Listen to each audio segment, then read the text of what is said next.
Welcome everyone to my next series of videos which chronicle my trip through New Zealand.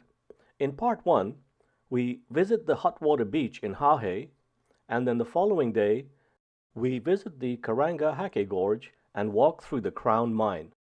The trip started with our driver and guide Snowy completing the required paperwork before we headed off to our first overnight stop in Hahei. New Zealand's oldest rocks are over 500 million years old and were once part of Gondwana land. The supermassive continent started to split up, and New Zealand separated from it about 85 million years ago. As we climbed higher and higher into the Coromandel Forest Park, we passed by some lush greenery on both sides of the road. These are some wonderful and diverse old-growth forests reaching high up in the mountains all around us.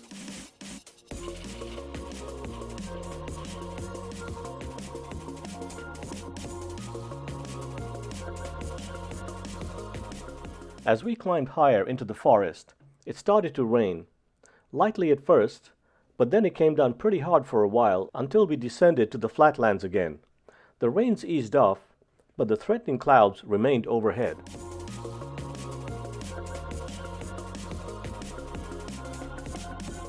Here we are approaching our first overnight stop in the Hahei Beach Resort, a really nice place with spacious cottages and an on-site bar and restaurant and a quick walk to the nearby beach. This is a bird's eye view of the resort.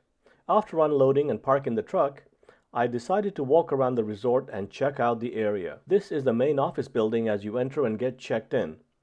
Here you can see the restaurant and bar area.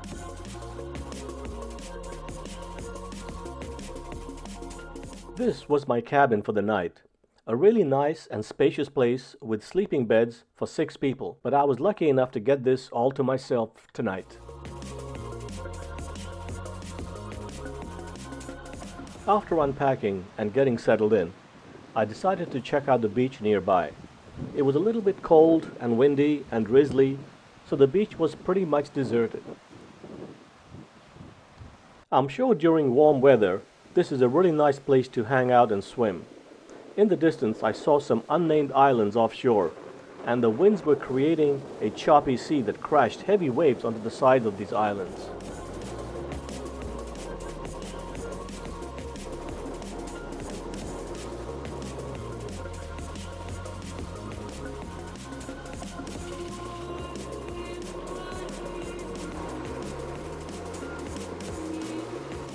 Even under dark skies, the sea was a beautiful turquoise blue-green color.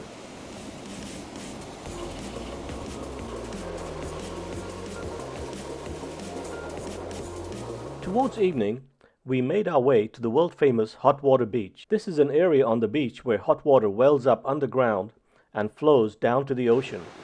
People dig their own pits in the sand, which quickly fill up with hot water, and people just relax and soak in them. There in the distance you can see a few people, and I thought it would be maybe 10 people hanging out, but as we approached the area it turned out to be more than 50 to 60 people gathered there. This is a very popular spot with the locals. There is a narrow strip of beach where the hot water seeps up. It is believed that the water is heated deep underground by the remnants of the Hahei caldera. The heated water wells up through fractures underground. The water can be as hot as 170 degrees Celsius deep underground. By the time it reaches the surface, it mixes with the cold seawater intrusion and cools to a more comfortable temperature, just perfect for soaking.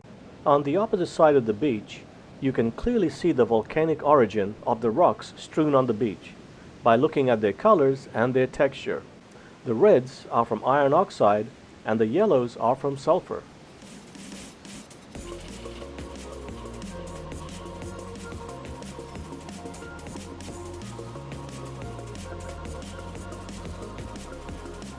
I saw this tree growing sideways out of the rock face.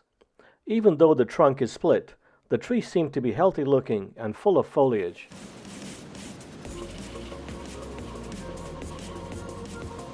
Here is our group digging our own soaking pit. There is Sam on the left, Louisa in the middle, and Morton on the right. And here comes Ignacio to make the pit bigger for us. Completing our group is Madison and Erin.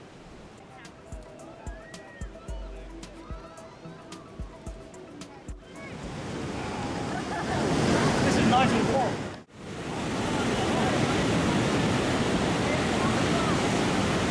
Sitting down or what? I'm gonna sit down. No. It's just gonna get wet.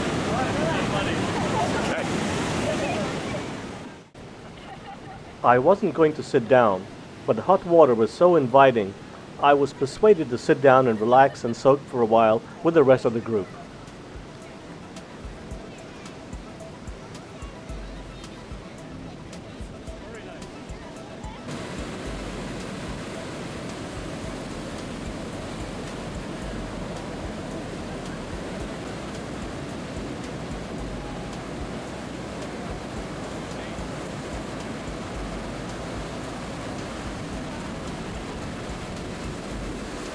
After about 30 minutes, I saw that the angry sea was slowly starting to get closer and closer to us. In fact, some of the larger waves wiped out some of the pools closest to the ocean and doused the soakers in freezing cold water. It was time for us to leave. We headed out the next day on a rainy morning and made our way to the Karangahake Gorge and the Crown Mine for a quick walk through the mine as well as to see the gorge.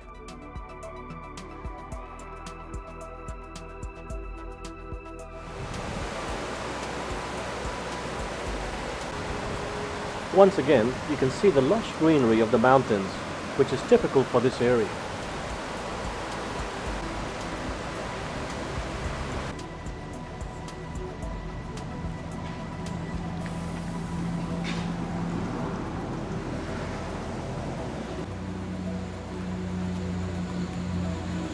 This was one of two suspension bridges we had to cross. The second one can be barely seen in the background. This bridge was quite sturdy, but the second one was swinging quite a bit as we walked on it. Here you can see Ignacio and Madison walking ahead of me on the right side of the bridge. Here I am making my way across the first bridge, and this is a reverse angle from Ignacio's point of view. Hi, Maddie. Rocky there. Hi, Rocky.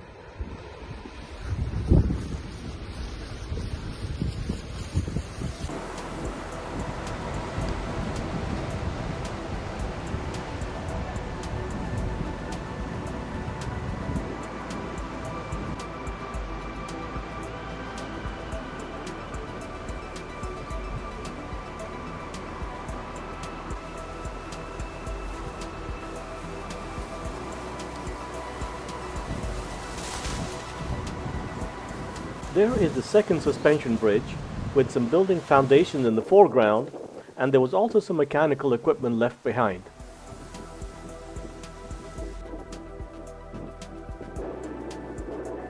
These are the footings of the power generation buildings. Note the swinging bridge in the background as the people walked on it. Mining of Mount Karangahake began in 1875. However, they were soon disappointed because gold was difficult to extract from the reefs using the mercury amalgam process. In 1889, the MacArthur Forest process was introduced, and the new Crown Battery soon became the world's first cyanide process mine for the recovery of gold.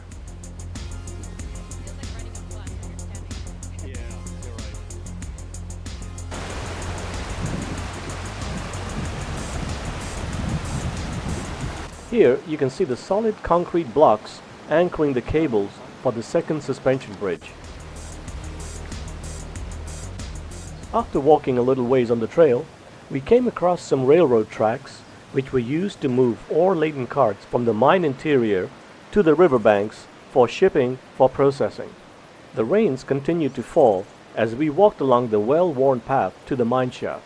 The Crown Company worked the Crown and Welcome Reefs, opening up 6 levels, the lowest being just above the river level. By 1916, returns were decreasing after having extracted 350,000 ounces of gold, approximately 11 tons. By the early 1900s, the gold returns were unprofitable and financial difficulties caused most of the mining operations to cease.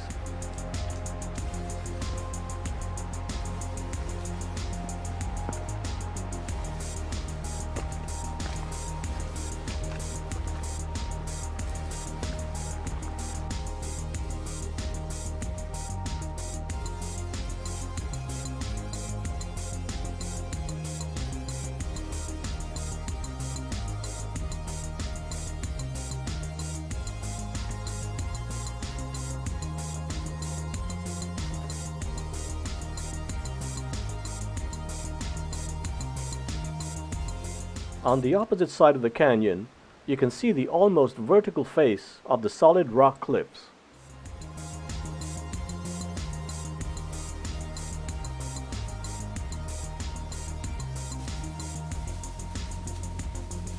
This third suspension bridge crosses the Weta Weta River and puts you on a return trail back to the parking lot.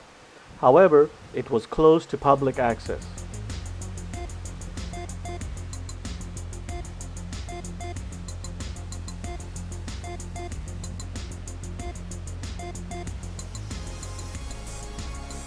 On the opposite side of the river, on the lower trail, we saw some other shafts and some abandoned mechanical equipment, including this boiler and some piping.